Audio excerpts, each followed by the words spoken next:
Bienvenidos a Los en Pleno Vale. Hoy tengo el gran placer de contar con un nuevo compañero también que ha querido colaborar conmigo, Cigor Aldama. ¿Qué tal estás? Hola, ¿qué tal? Bueno, para el que no te conozca, eres periodista del Correo y además estás especializado en asuntos internacionales. Así es. Y como siempre, Nacho Montes de Oca, periodista y escritor. ¿Qué tal estás, Nacho? ¿Qué tal? Buenas tardes. Un gusto estar nuevamente. Aprovechando que tenemos a un compañero que ha estado allí, pues quería empezar con él la primera pregunta de cómo tú que has estado allí en Ucrania. ¿Realmente cuál es tu opinión de lo que está sucediendo allí? ¿Cómo lo has visto estando en la acción? A ver, yo creo que la situación es mala, ¿no? Creo que la guerra se ha embarrado, nunca mejor dicho, se ha empantanado, las posiciones están claras y se mueven poco.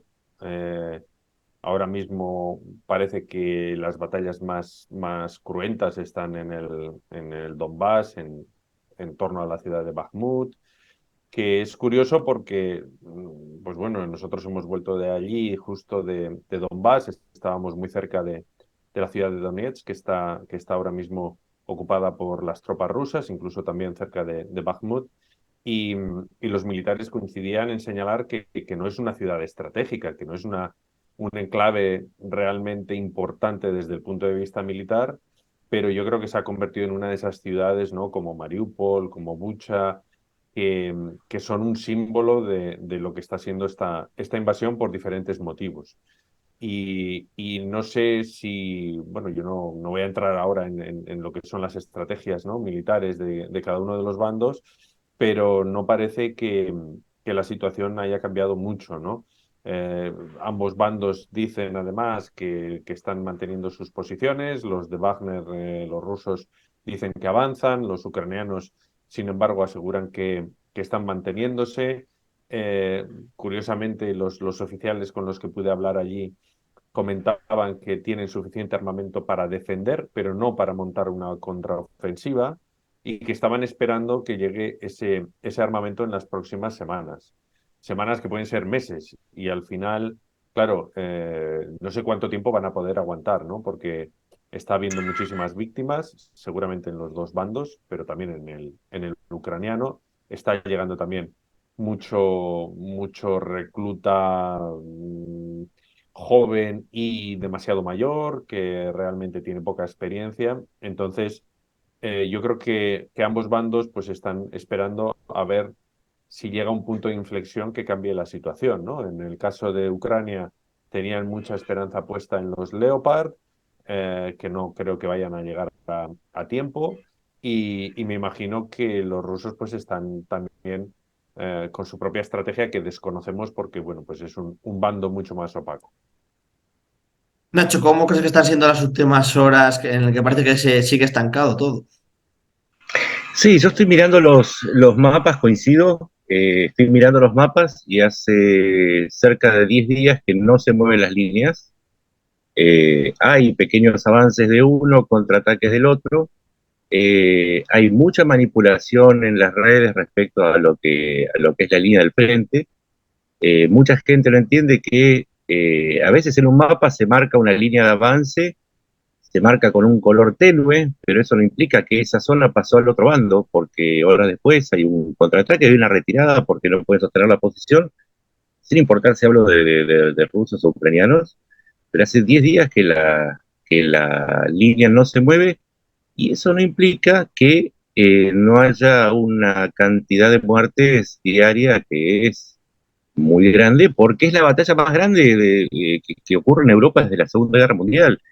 Se han concentrado en un frente que tiene, vamos a ponerle un tamaño aproximado de 10 kilómetros por 10 kilómetros, en donde los soldados se meten a combatir combates a corta distancia, con bombardeos de artillería, con dificultades para sacar a los heridos, con emboscadas y con una artillería, insisto, que ya midió los campos, tiene los metros medidos y bueno, es una masacre, o sea, no se mueven las líneas, pero aumenta el número de muertos.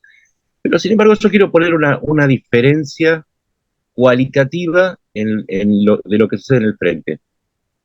Ucrania está, rotando sus tropas. Hace semanas que viene rotando sus tropas. ¿Esto qué significa? Que hay unidades, no sé, la 153 mecanizada entró y una parte entró y otra parte se fue a refrescarse y rehacerse.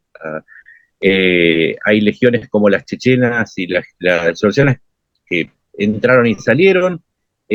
Lo que quiero decir es que Ucrania está haciendo una rotación de tropas, mientras que Rusia tiene un problema que es bastante grave, y es que la mejor unidad de su ejército, la mejor unidad rusa no es de su ejército, la unidad que está llevando el peso de, su combate, de los combates hace meses es Wagner, son los mercenarios de Wagner, apoyados por 2 brigadas de paracaidistas, y el resto son movilizados con muy poca preparación. En contraposición, y esto le pido a mi colega que me confirme si es así o no, también Ucrania está mandando tropas territoriales con menor armamento y capacidad que están haciendo como de cemento de relleno para las unidades más veteranas. Pero la diferencia cualitativa es grande porque esto explicaría eh, el motivo por el cual Wagner logra tomar Soledar, pero no termina tomando Bakhmut, porque entre Soledar, hace casi un mes y medio, y Bakhmut perdió una enorme cantidad de tropas que, insisto, son lo mejor que tiene Rusia, que no es su ejército, y como lo mejor no lo tiene en el ejército, no tiene reemplazo. Entonces, cuando se agota Wagner, se agota la ofensiva rusa, y eso explicaría por qué la línea del frente no se está moviendo o se mueve cada vez menos. Chicos, ¿tú tienes constancia de eso también? Sí, uno de los reportajes que fui a hacer precisamente cerca de Bakhmut era, bueno, quería entrevistar a un soldado que yo había conocido en Lviv, en Leópolis, al principio de la guerra. Era un soldado profesional que ya había combatido antes en el Donbass, antes del inicio de la invasión total, y bueno, había sido herido. Con unas heridas de gran consideración. Y curiosamente, pues ahora en el último viaje me comentó que se había recuperado de esas heridas y que lo habían vuelto a enviar al frente, en este caso al frente de Bakhmut. Entonces, bueno, pues concertamos una entrevista con él, estuvimos muy cerca de la línea del frente, pues tomando un café con él, y como ya hay un poco más de confianza, hablaba quizá con más libertad, ¿no? Porque tenemos que recordar que toda la información que nosotros recopilamos sobre el terreno, también en Ucrania, está de alguna forma filtrada por las Fuerzas Armadas, porque nosotros somos capaces de ver lo que ellos nos dejan ver. Al final, yo he ido empotrado con una división de tanques, he estado con una unidad de artillería, siempre pues donde me han permitido, ¿no? Y los propios soldados o los propios oficiales con los que hablamos son muy conscientes de que hay cosas que pueden decir y hay cosas que no pueden decir. Entonces, en el caso de este soldado que se llama Iván, él mismo comentaba, ¿no? Cómo efectivamente los soldados profesionales estaban en esas rotaciones para no desgastarlos, para protegerlos, y cómo estaban llegando muchos reclutas de la reserva o recién reclutados, ¿no? Eh, que son los que realmente están muriendo en el frente, sobre todo. Y de hecho, una de las cosas que él mencionaba es que le parecía injusto que a estas personas se les ofreciese una compensación menor, que tuviesen un sueldo menor que los soldados profesionales, algo que me sorprendió, porque entramos en un terreno en el que no solemos entrar, ¿no? En el de hablamos mucho de los mercenarios de Wagner, pero no hablamos, por ejemplo, de los sueldos importantemente altos que reciben los soldados ucranianos que van al frente, que son mucho más elevados que los que están en segunda o en tercera línea, ¿no? Y que no siempre son los mismos que los de los reclutas. Entonces, sí creo que existe, bueno, ese relleno de soldados frescos, pero sin experiencia o con muy poca experiencia, también en el bando ucraniano. Y en Gerson me encontré con otro de estos jóvenes tenía 26 años y él mismo contaba cómo en la batalla inicial de Jersón, justo al principio de la invasión, a él él se alistó, le dieron un Kalashnikov, le enseñaron cómo se cargaba, cómo se amartillaba, cómo se disparaba y lo mandaron al puente, ¿no? A uno de los puentes de la ciudad para combatir a los rusos, ¿no? Yo creo que eso también está sucediendo y posiblemente, pues bueno, esa sea una de las razones por las que está habiendo tantas bajas también. Claro, estamos viendo un poco, nos has contado un poco el punto de vista del ejército ucraniano y Nacho, tú también lo has comentado, Wagner, ¿hasta cuánto creéis que tiene recursos? ¿Hasta dónde le pueden dar recursos? Porque parece que también se agotan, pero ahí siguen en el frente. Sí, no hay cifras certeras, lo que sí se puede ver es indirectamente el cálculo más optimista de la salida de presos rusos en los meses posteriores a que empezó el reclutamiento fuerte de Wagner, que en realidad empezó en marzo, pero en agosto, septiembre se hizo masivo, se estiman en 20.000, ¿sí? Ostras. Las fuentes occidentales elevaban el número máximo de soldados de Wagner a 40.000, aunque lo más lógico sería que sean unos 35.000, inclusive 30. Tenemos 20.000 reclusos, tenemos entre 10 y 15.000 de otras fuentes que son ucranianos, rusos y de otras nacionalidades, pero principalmente rusos, motivados por dinero. Y hay un dato, los contratos eran por 6 meses, ¿sí? Tenían que estar 6 meses los que salían de las cárceles y después quedaban, sus penas se conmutaban, recibían su dinero y se iban. Si contamos agosto a septiembre, también ahora es el momento en el que cae el fin de los contratos de Wagner, con lo cual, además del frente, hay una cuestión contractual que debilitaría a Wagner, que además de tener mucha mejor, mucho mejor entrenamiento, una motivación monetaria, que también es importante, bueno, en el caso de los presos, un motivo para pelear y salir vivos, eh, tienen una mística que no está presente en los movilizados. ¿Sí? Eso les da una mayor efectividad. Pero ¿cuál es el problema? Que los han mandado a el peor lugar de la guerra y bueno, han tenido bajas. Y acá hay una consideración también que quiero hacer. Cuando vos enfrentás a los Wagner en una lucha urbana, ¿sí? Una lucha urbana es tremendamente más sangrienta y hay muchas más bajas que en una pelea a campo abierto, y más aún si te están esperando. Hay que entender, es una cuestión de sentido común. Si yo estoy en una trinchera, en el campo abierto, obviamente me está bombardeando, pero en algún momento voy a tener que enfrentar la batalla, y bueno, es una cuestión de guerra clásica. Ahora, si me están esperando en una ciudad donde hay una serie de edificios donde defenderse, una serie de vías de entrada que uno conoce, medidas para la artillería y para los soldados que están calculadas desde antes de que lleguen los invasores, evidentemente y en cualquier lugar del planeta, en cualquier circunstancia, eso va a provocar más bajas en los atacantes que en los defensores. También uno puede decir, bueno, pero la artillería rusa machaca Sí, está bien, pero la ucraniana también, por lo cual ese factor quedaría equilibrado. Pero lo que hay que evaluar es que sí, el atacante siempre tiene mayores pérdidas, el principal atacante fue Wagner, y evidentemente Wagner tiene que haber pagado un precio muy alto para conquistar Soledar, que tuvo que ser canjeado con una detención fuerte cuando parecía que llegaba al centro de Bakhmut. Y eso se evidencia, no es una especulación mía. Bueno, de hecho, en alguna ocasión trato de, bueno, contrastar un poco lo que veo sobre el terreno con otros militares de otros países. En algún caso he hablado con un coronel español eh, que hace unos análisis bastante interesantes, pero que no puede hacerlo on the record porque está en activo y no se lo permiten.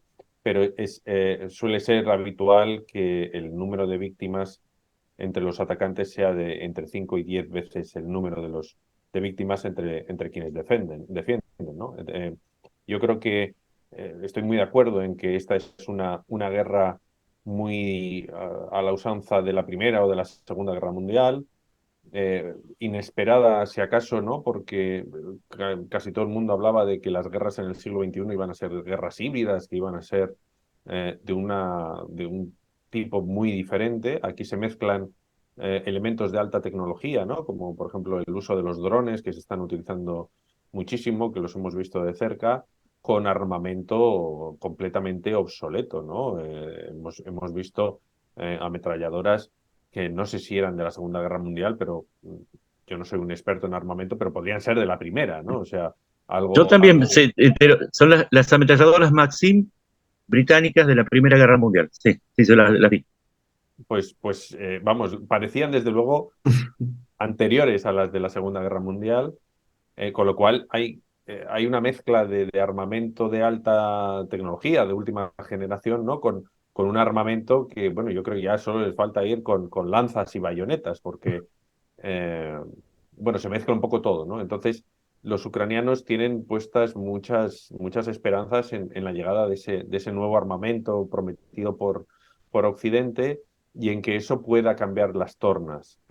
Lo que pasa es que bueno, yo no sé hasta qué punto van a llegar o no van a llegar. Yo, desde luego, la artillería que he visto, yo no he visto ningún HIMARS, no he visto ninguno como mucho he visto algún M16 y todo lo demás era realmente pues, soviético, ¿no? Entonces, yo no sé hasta qué punto es cierto, ¿no? Pues todas esas promesas de armamento por parte de Occidente es posible que no simplemente no quieran enseñárnoslo, que también es una posibilidad, ¿no? Y luego los tanques, pues obviamente son todos, o casi todos son los T-72 rusos. Sí, bueno, voy a nutrir un poco lo que vos decís con algunos datos que estaba viendo recién. Eh, Hay 20.000 soldados entrenándose en Gran Bretaña, hay otros 30.000 soldados entrenándose en Polonia, también hay zonas de entrenamiento en Rumania, sí, en Rumania, y se habla también de algún lugar en Bulgaria, hay tanquistas entrenándose en España, otros en Alemania, con lo cual la pelea por Bakhmut tiene una cuestión temporal, y es que se está esperando completar el entrenamiento, ¿sí? De una cantidad muy grande de tropas, pero es un número realmente considerable. Rusia lo sabe y por eso el apuro que tenían por avanzar en Bakhmut y obtener por lo menos una ciudad después de 7 meses. Recordemos que el antecedente son todos, es Soledar, que es una ciudad pequeña de 10.000 habitantes, y venían de perder una capital provincial como es Kherson.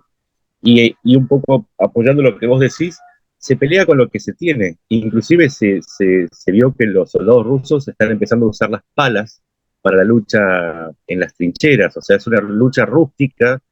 Se están usando ametralladoras MG-42. La MG-42, para que la gente lo entienda, es la Machine Gunner alemana del año 42. Se usa lo que se puede, se usa lo que se tiene mientras se espera la siguiente fase de la guerra. Y acá también hago una consideración. Es Ucrania la que se está modernizando, la que está preparando con material moderno, pero Rusia no.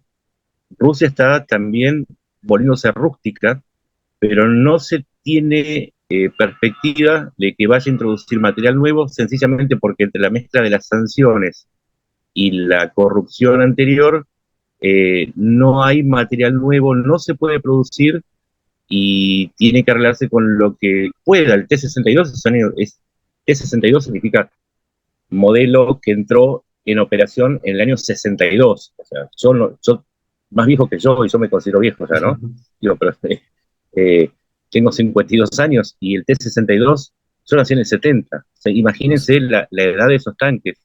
Y las imágenes que llegan desde las fábricas rusas muestran que están actualizando los T-62, no están produciendo ni los T-90 ni los Armata 14, que era supuestamente el mejor tanque del mundo. El Armata 14 significa 2014. No, están recuperando tanques viejos de los depósitos donde estaban oxidándose, y Ucrania va a meter material que no es nuevo, pero que digamos es superior al que despega Rusia. Otros sí, como el HIMARS o como los cohetes guiados, pero Rusia no. Rusia va a tener que apoyarse en la masividad otra vez como la era soviética, y bueno, veremos qué sucede. Mientras tanto, Ucrania aguanta, en Bakhmut esperando que llegue este material. Y Rusia apura una ofensiva para tratar de que no lleguen y manden esas tropas que tienen sin preparación y con equipamiento obsoleto. Efectivamente, o sea, una de las claves era lo de básicamente resistir, ¿no? Ganar tiempo para recibir ese material mucho más moderno, no sé si con más alcance, yo no sé exactamente, pero que realmente puede hacer que cambie la situación, ¿no? Eh, claro, había entre los soldados se notaba esa incertidumbre y cierto cabreo también, por qué no decirlo, ¿no? De por qué se está demorando tanto, ¿no? El envío de ese material. Obviamente, como has mencionado al principio, pues hay que entrenar a los militares para que utilicen esos tanques, para que utilicen todo este nuevo armamento que les va a resultar completamente nuevo, ¿no? Y yo creo que eso, pues lógicamente, lleva también su tiempo. Sí, y además no es solamente entrenar porque no, manejar un tanque, que hay 4 personas con funciones específicas, no es sencillo, pero además hay que aprender a manejar ese tanque dentro de un grupo de tanques, ¿sí? Que forman escuadrones, y a su vez eso tiene que coordinarse con un cuerpo aéreo, con drones, comunicaciones, con la logística. Eso lleva mucho tiempo para que sea eficiente. La gente tiene que entender que, y esto es lo que le pasó a Rusia al principio de la invasión, es que no es contar tanques, es cuán eficiente es un ejército. Y es entendible la urgencia porque, claro, hay que decirlo, aunque sea 100 metros, 200 metros, los rusos avanzan en Bakhmut y se entiende la ansiedad, pero también hay que comprender la lógica occidental, que es la de la eficiencia versus la lógica rusa heredada de los soviéticos, que es la lógica de la fuerza masiva. Eso es lo que se está enfrentando en este momento en Ucrania y eso es un poco lo que vos estás reflejando. Claro, cambiando un poco la temática, Chico, te quería preguntar también que has estado allí, la población, sobre todo en Donetsk, ¿cómo está viendo la guerra? Y no sé si se siente más, ¿estás viendo más sentimiento ahí por Rusia o cómo has visto un poco cómo piensan? Pues es complicado porque en los lugares en los que hemos estado realmente había muy poca población civil. La mayoría de los que quedaban eran sobre todo gente mayor, que decide no marcharse, pues porque realmente pues igual no le importa morir o tiene poco miedo y no quiere correr ese riesgo o pasar por ese mal trago, ¿no? De marcharse cuando ya es pues mayor, ¿no? Y realmente muchos de estos pueblos, pequeños pueblos por los que hemos pasado, eran territorio militar, estaban tomados por los soldados. Entonces, he tenido poca oportunidad de hablar con la población local y es una pena porque de verdad que me interesa, ¿no? Por un lado lo siento especialmente cercano porque yo soy vasco y creo que tenemos bueno, pues una mayor sensibilidad, ¿no? A este tipo de temas. Es cierto que se ve como toda la zona del Donbass está menos desarrollada que otras zonas del país, que pueden ser también siempre un elemento de fricción, ¿no? Con el gobierno central, a pesar de que es una zona precisamente muy rica, ¿no? En recursos. Eh, pero no he sentido, obviamente, un apoyo a Rusia entre los pocos, ya digo, pocas personas con las que he podido hablar, sobre todo, bueno, tuve ocasión de visitar un hospital en el que recibían tratamiento tanto civiles como militares y entiendo que esos civiles que estaban allí pues tampoco iban a mostrarse muy, digamos, mostrar mucho apoyo por Rusia cuando estaba el ejército ucraniano dentro, ¿no? En mi opinión, la cuestión del Donbass es extremadamente compleja.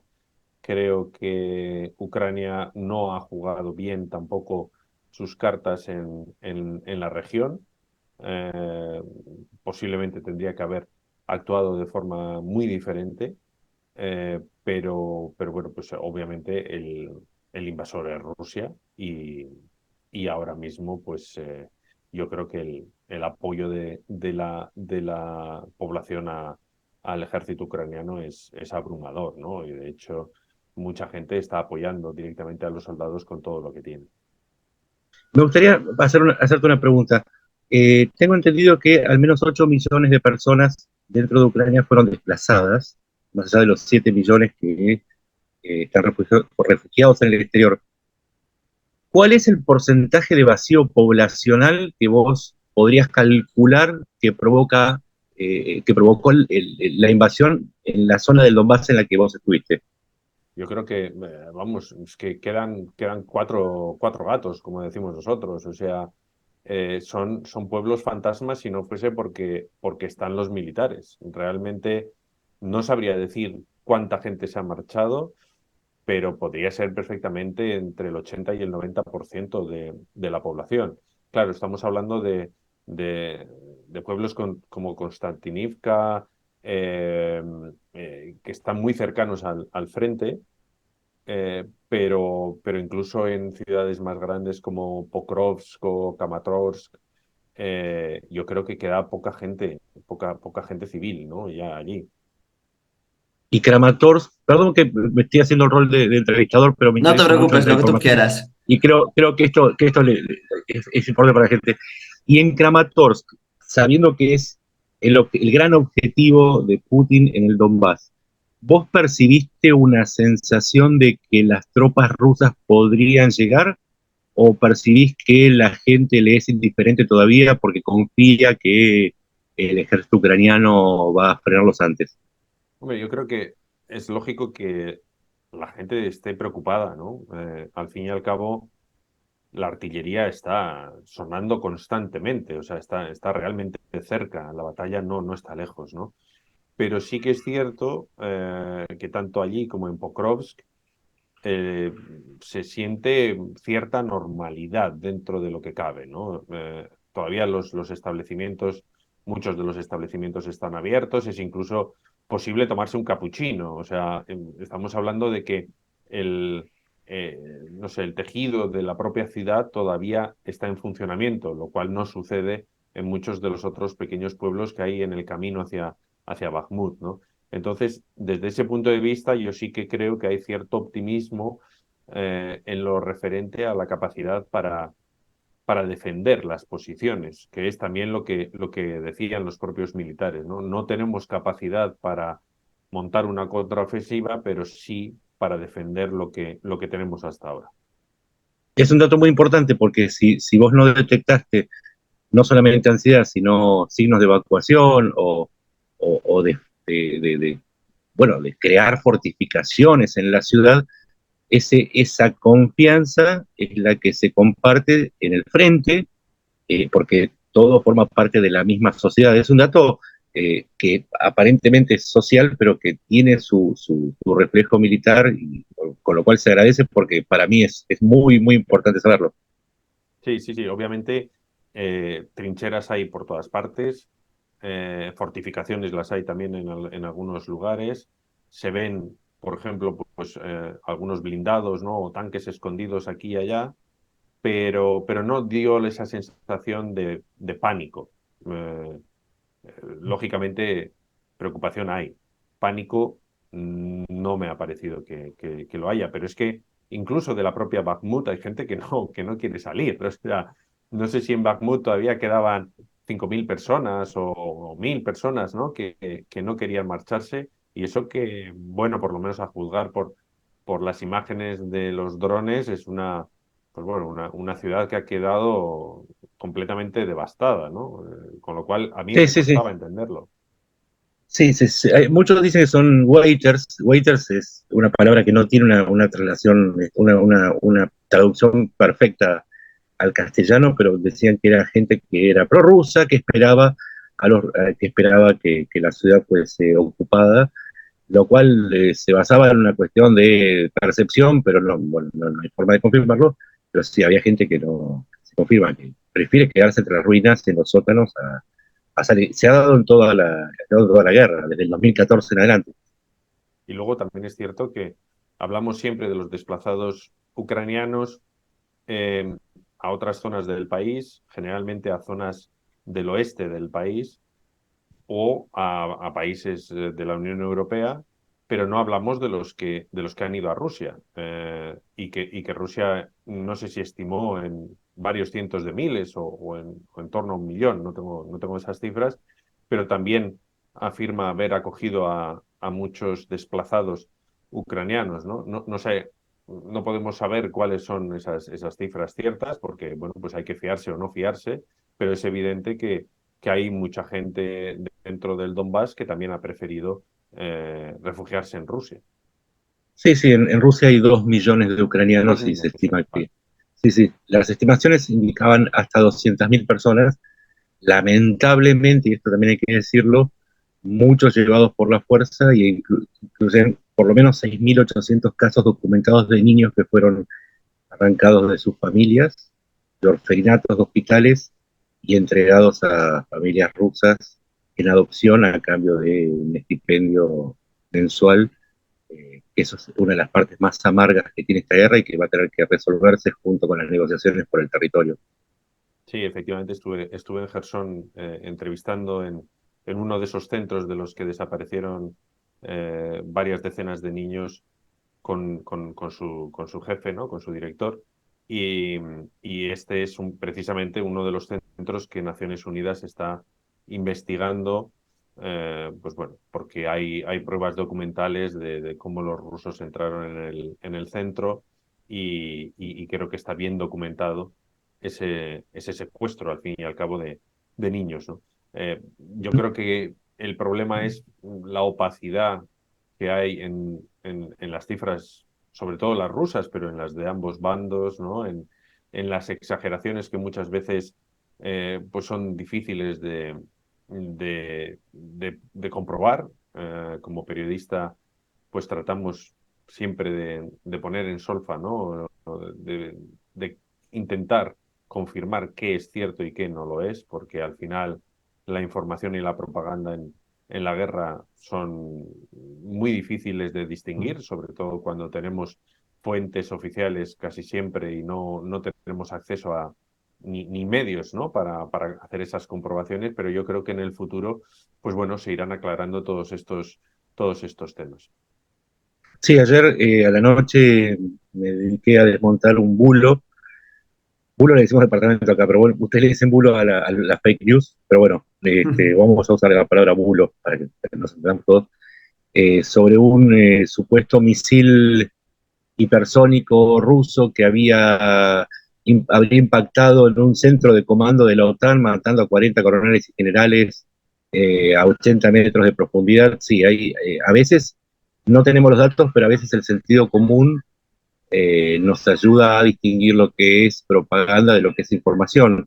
Y por suerte, estamos en una era en la que los celulares y la tecnología nos permite que sea un poco menos opaco, que eso para nuestro trabajo de periodistas ayuda mucho porque no recuerdo otro conflicto que haya sido tan bien documentado y espero que sirva más allá de para informar, volviendo al tema de los niños, espero que sirva para hacer justicia, porque la guerra va a terminar, pero las secuelas, y ustedes que son españoles, yo que soy argentino, sabemos que las secuelas de una guerra duran décadas y que no terminan de cerrarse hasta que haya justicia. Ojalá la tecnología en este caso sirva para que en el futuro se haga justicia, ¿no? Pues no sé si queréis añadir alguna cosa más, si no, muchísimas gracias a los dos. Pues nada, Eh, muchas gracias a ti, Alberto.